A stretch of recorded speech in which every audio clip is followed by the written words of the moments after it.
Yo people, what's going on? Welcome to my channel. It's the Unbiased Fan. I'm just starting out now. This is what I'm doing now. I'll be doing previews for all the EPL games from now to the end of the season, giving my little pre-game previews. I'll be doing the results at the end of each weekend. And I'm a Tottenham fan. Come on. So I'll be doing Tottenham previews separately, which I'll probably drop tomorrow as well, because we're playing on Sunday. And I'll be doing a post-game review as well, and a live watch-along also on Sunday. So without further ado, let's do what we're here to do. So I'm gonna go through all the games that are rolling up this weekend, tomorrow, Sunday, Monday, give a quick preview. I'm gonna drop score predictions, and obviously end of the weekend I'm gonna make sure I write down what I predicted, see how many I get right. You lot in the comments, whatever, put your predictions. Obviously we're gonna start tomorrow. First game kicking off, we have Leicester, Man United. Two teams, their forms are quite similar, a little indifferent at times. Like one time Leicester could be on top and on job and just beating everyone. Same with Man United. And then all of a sudden they go on and they'll lose a game they shouldn't be losing. So it's hard to call.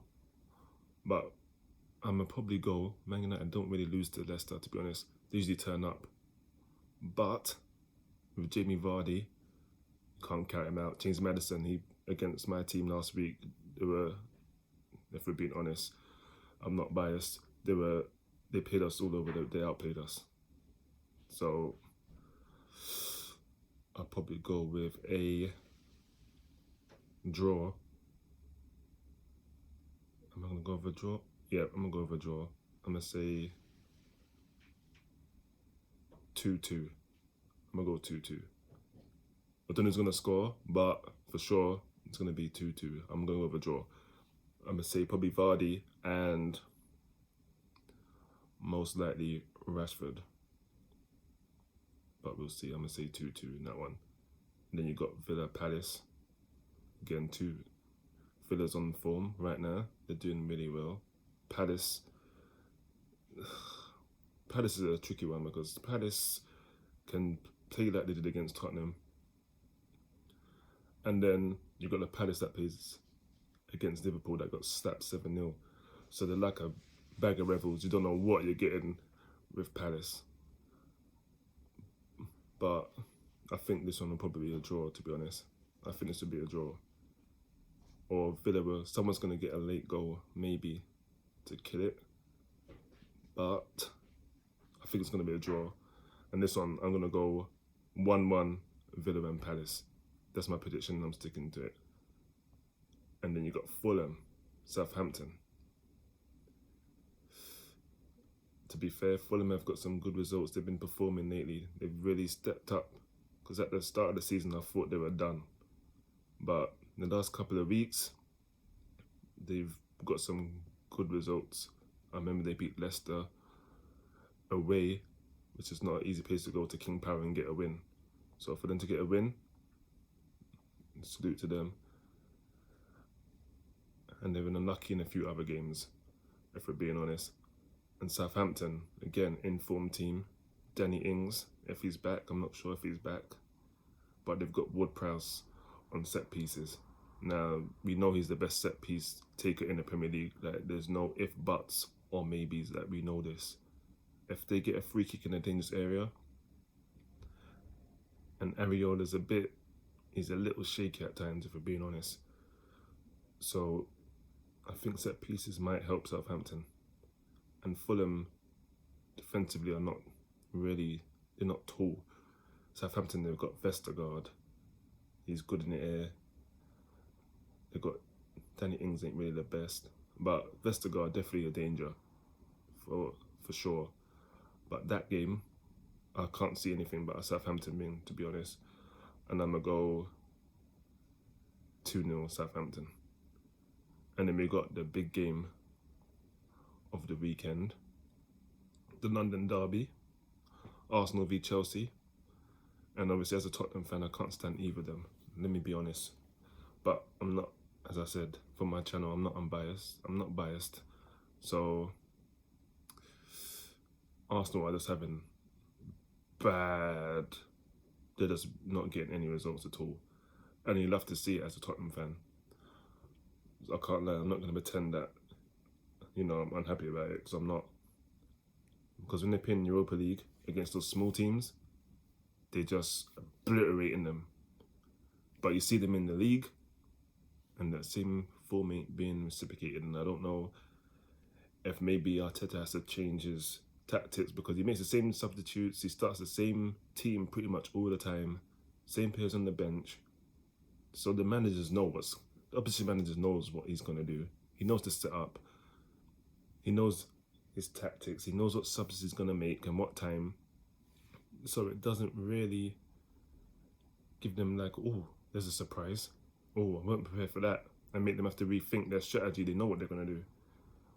So I don't know. Aubameyang's not performing. Lacazette's not performing. Most of the team is not good enough, if we're being honest. The midfield is crap. Let's be real. The midfield is not good. Xhaka is not good enough.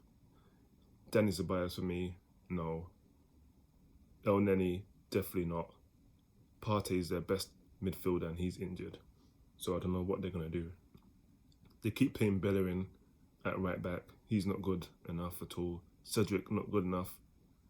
Maitland-Niles he's good, but if we're being real, Arsenal is a big club, but are these players really going to take it to the next level? No. But it's not my club. I'm not that pressed. And Chelsea, again, hit or miss. What Chelsea's going to turn up? You get the one that played against Burnley the other day, and then you get the poor Chelsea that played against West Brom at the start of the season. So, again, performance so indifferent, you don't know what you're going to get. But, in saying that, I think Chelsea will probably come out on top in this one. And I'm going to say, and I don't see Arsenal scoring because they can't buy a goal. Let's be real. I think Son has scored more goals than the whole team. So they're not really prolific right now. And really bad. But it's a must game. It's a must win for Arteta. He's got to win. There's no option. He has to win now. They need to pick up points because they are in a relegation battle, whether they want to admit it or not. But I just don't see this being the game they get the points. And I'm going to say 2-0 to Chelsea. And I think this is the game that Werner probably breaks his duct. But I'm definitely going to Chelsea win here. Hate to say it, but I'm saying 2-0 Chelsea. And we've got Man City, Newcastle. Now, see, this is a hard one as well. Because Man City, we know they're a good team. Kevin De Bruyne, Sterling, even their goalkeeper's world class. Let's be real. Jesus, when he's ready. They've got good players. Kyle Walker, he's got coronavirus, and Jesus, actually, I just realised, they've been tested positive for COVID. So there'll be no Walker and there'll be no Jesus, and Aguero's not fully fit, which kind of leans slightly into Newcastle's hands because he's not fully fit and Jesus is out. But they still have Sterling, De Bruyne, like I said, Gundogan. They've got Mahrez. They have actually got some quality players, to be honest. Foden, I would take Foden 1,000,000% at Tottenham because our midfield, I think, Højbjerg's good, but our midfield can be better. And Newcastle, they got alright players, but it's just sometimes they just don't turn up. And to be honest, they hardly score goals. Let's be real. They were playing against Leeds the other day, and they were up 2-1, and then, if I remember correctly, they got slapped 5-2. So again, the defense isn't the best.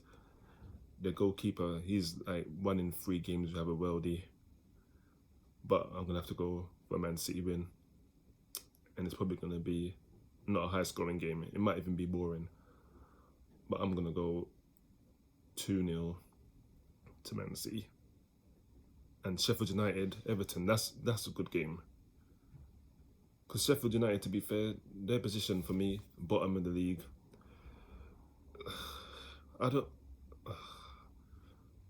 know what it is with Sheffield United, because I see a good team there, but for some reason it's just not going their way. Now I think it's just the thing that the Premier League have figured them out and how they're gonna play, and they're having that second season blues, it looks like, and they're not coping well at all.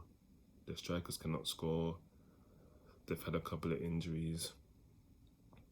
And to be honest, sometimes a bit of just bad luck from the woodwork and what have you. So there's also that, I suppose, but they shouldn't really be down there. They have a decent team and they should really be, maybe not Europe, but they definitely should be top 10 with that team they have. And Everton, with all due respect, are hitting above their weight. But see, when you have a good manager in that can manage players and knows what he's doing and play players in the right position and get the best out of them, and I think that's what Ancelotti's doing at Everton right now, because they're hitting well above their weight, let's be real. But they're there, they're playing good football, if we're being honest. So I guess, again, can't be biased. They're there for a reason, and to be honest, they're playing better football than us at times. So I can see why they're there. And Calvert-Lewin is on fire, Richarlison on fire, Allen on fire, Arnes is on fire as well. So if he's back, then I don't see nothing but Everton win here. And I don't see Sheffield United scoring. And I'm going to say it will probably be, I'm going to say 2-0 Everton, that one. And the Sunday games now. We've got 4. We've got Leeds and Burnley. Ugh. Now, Leeds play good football. Like, they only know one way to play. They're going to attack. That's it. And Burnley sit back. So it's going to be a defence via attack. Burnley, I don't see Burnley winning. But at the same time, I don't see Leeds winning either. This one will probably be a draw, if we're being honest.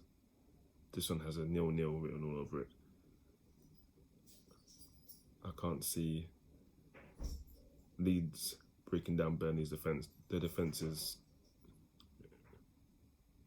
very resilient. Sean Dyche done a good job with the defence. Ben Mee, I would take. Tarkowski, I would take. Their centre-backs are tall and they just attack everything that comes in. They throw their bodies on the line. Any shots, anything that comes in, they're throwing their bodies in the way. The only thing about Burnley is their goalkeeper. I'm not really sure about Nick Pope.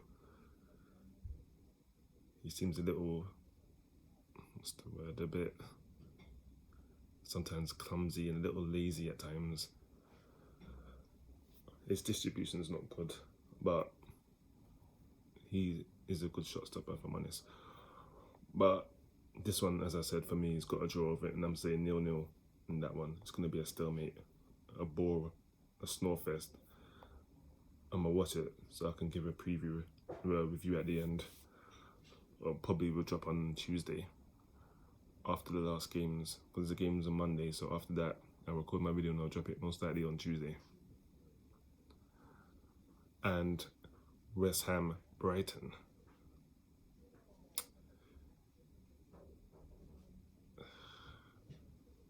West Ham are, I don't know, listen, I don't know what David Moyes has done at West Ham.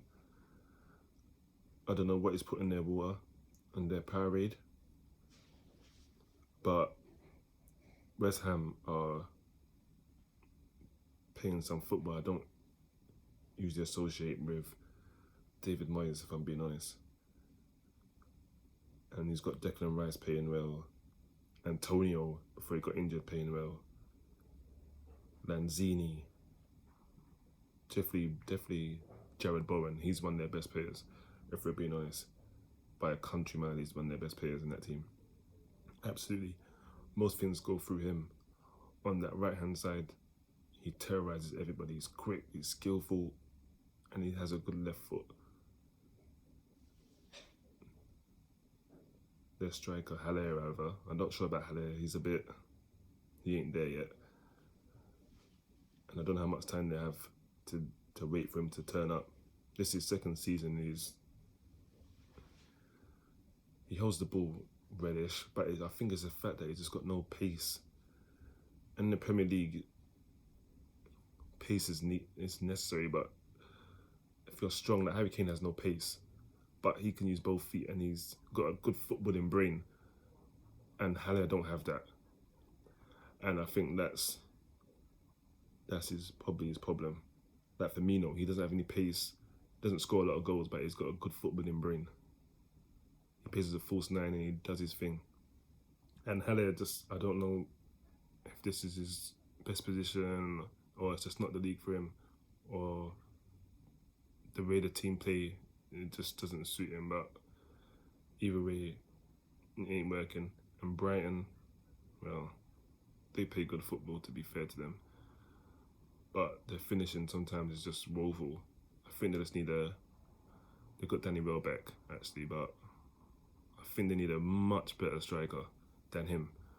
And someone that doesn't get injured all the time. But since he's been there, to be fair to him, he's done all right. And Lamptey, Chelsea, I think they dropped the ball letting him leave. He's one of the better right backs in the league, if we're being honest. But this, I'll say a West Ham win, and I'm going to say 2-1. And we got Liverpool, current champs, West Brom, who are not doing too bad. Well, they sacked Bilic after a 1-1 draw against Man City for some reason. I don't know what that's about. Got Allardyce in, and then they got sacked 3-0 against Aston Villa. So some might say karma. I don't know, possibly. But come on, I don't need to spend time on this. This is easy Liverpool win, and it's probably going to be high scoring. If Salah's on fire, Mane, Firmino, if Jota's back, I think he might be out to New Year, so he might not have Jota. But let's be real, it don't even matter. This is going to be a high scoring game, and I'm saying 4-0 to Liverpool. And the last game on Sunday, my team, my guys, Wolves v Spurs, which I'm not going to do on here. I'm going to do a separate video for that, because that's my team, so it's only right. I give them respect they deserve.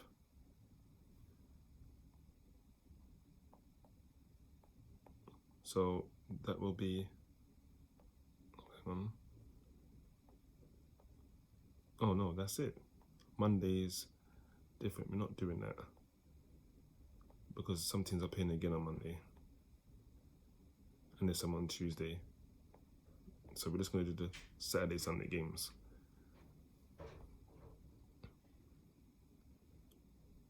Hang on, let me double check. Yeah, look, these are Palace already played. Alright, yep. So I'm going to drop the Tottenham preview tomorrow and give my prediction in that. Yeah, that's it. Hang on, just double check. I didn't miss none of the fixtures. I don't miss none. No, that's it. Let's see, West Ham.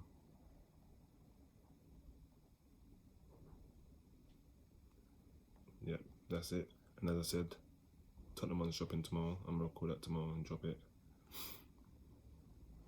I'm not sure what time, but I will definitely drop it tomorrow. So what I probably will do actually is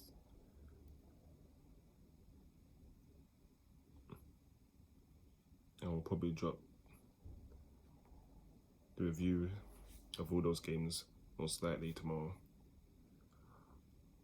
after the Spurs game, and I'll also drop one for the Tottenham game separate. That's probably what I'm going to do with my predictions. Let's see how many I get right. And then Monday I'll do another video for the upcoming fixtures again. And after the last games of that round, I will drop, which is a Wednesday. I will drop a review for that. Yeah, that looks like it's going to be the way.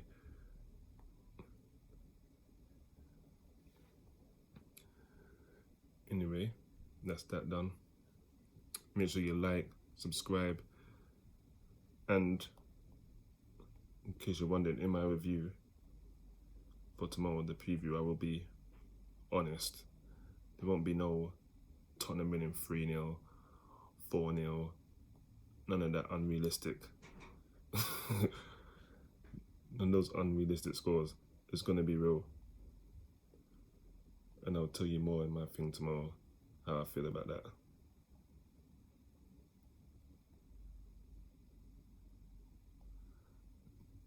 Anyway, until then, till tomorrow, peeps, I'm out. Peace.